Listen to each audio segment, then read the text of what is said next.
ذوق احمد ویوز میں خوش آمدید ناظرین، آج میں نقشے کی مدد سے آپ کو یہ سمجھانے جا رہا ہوں کہ آئندہ آنے والے دنوں میں امریکہ کی ایران کے حوالے سے اسٹریٹجی کیا ہے اور وہ کون سے 3 متنازع جزیرے ہیں جس پر آنے والے سالوں کا مستقبل لکھا جائے گا۔ ان 3 جزائر پر جو بھی کنٹرول حاصل کر لے گا وہ آبنائے ہرمز پر کنٹرول حاصل کر لے گا، اور یو اے ای اور ایران کا اس پر تنازع کیا ہے اس پر بھی آج کی اس ویڈیو میں بات کریں گے۔ ناظرین، سب سے پہلے آپ اس نقشے کو دیکھیں، یہ ہے ایران اور یہ ہے متحدہ عرب امارات، اور ان دونوں کے درمیان یہ 3 چھوٹے سے جزیرے، دیکھنے میں معمولی لیکن حقیقت میں یہی وہ جگہ ہے جہاں طاقت، سیاست اور جنگ کا کھیل کھیلا جا رہا ہے، جہاں ہر لمحہ تاریخ لکھی جا رہی ہے۔ ناظرین، ذرا اس جزیرے کو دیکھیے، اس جزیرے کا نام ہے ابو موسیٰ۔ یہ واقع ہے آبدائے ہرمز کے قریب، جہاں سے دنیا کی تیل کی سپلائی گزرتی ہے۔ آپ سمجھتے ہیں کہ یہ عام جزیرہ ہے تو ایسا نہیں ہے۔ یہاں تقریباً 2 سے 4 ہزار کے درمیان لوگ رہتے ہیں، جن میں زیادہ تر فوجی اہلکار، ان کے خاندان اور چند عام شہری شامل ہیں۔ یہ ایک ایسی جگہ ہے جہاں زندگی تو ہے لیکن ہر لمحہ فوجی نگرانی کے سائے میں۔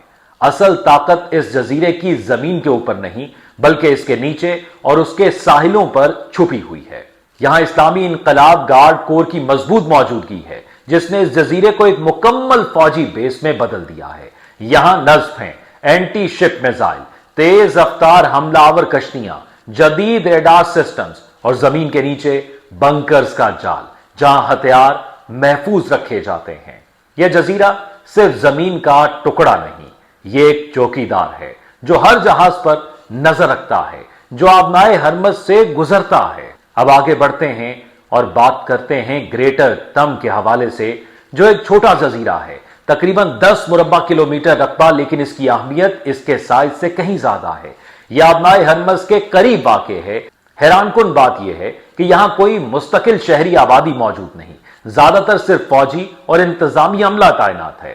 ماضی میں یہاں چرواہے آتے تھے، ماہی گیری ہوتی تھی اور سرخ معدنیات نکالی جاتی تھی، لیکن آج ایک مضبوط فوجی اڈا بن چکا ہے۔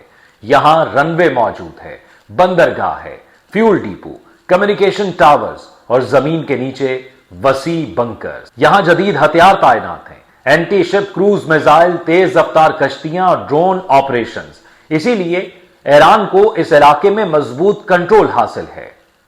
اور اب ناظرین، تیسرا جزیرہ لیسر ٹم، ایک چھوٹا، خشک اور سنسان جزیرہ جہاں کوئی شہری آبادی نہیں، مکمل طور پر ایک فوجی چوکی ہے۔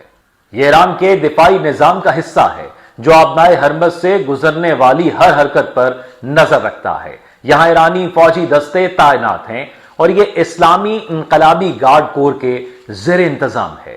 جزیرے پر ایک چھوٹا ایئر فیلڈ ہے، تقریباً 800 میٹر لمبی رن وے کے ساتھ، اور بحری آپریشنز کے لیے بندرگاہ بھی موجود ہے۔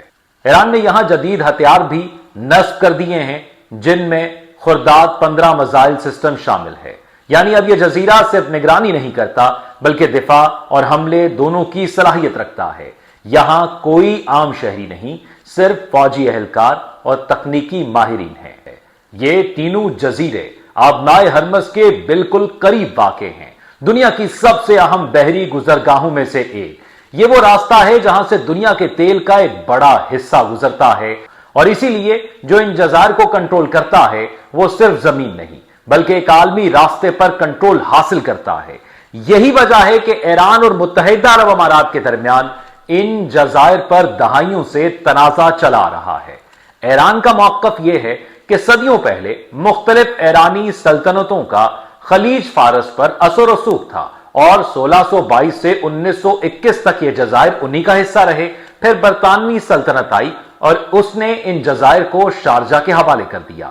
دوسری طرف متحدہ عرب امارات کا کہنا ہے کہ اسلام کے بعد یہ علاقے عرب اثر میں آ گئے تھے اور مختلف عرب طاقتوں کے زیر کنٹرول رہے، لیکن اصل کہانی یہ 1971 میں بدلتی ہے جب برطانیہ نے خلیج سے نکلنے کا فیصلہ کیا اور 1 دسمبر 1971 کو اپنے تمام معاہدے ختم کر دیے، جس کے بعد متحدہ عرب امارات ایک آزاد ملک بن کر سامنے آیا۔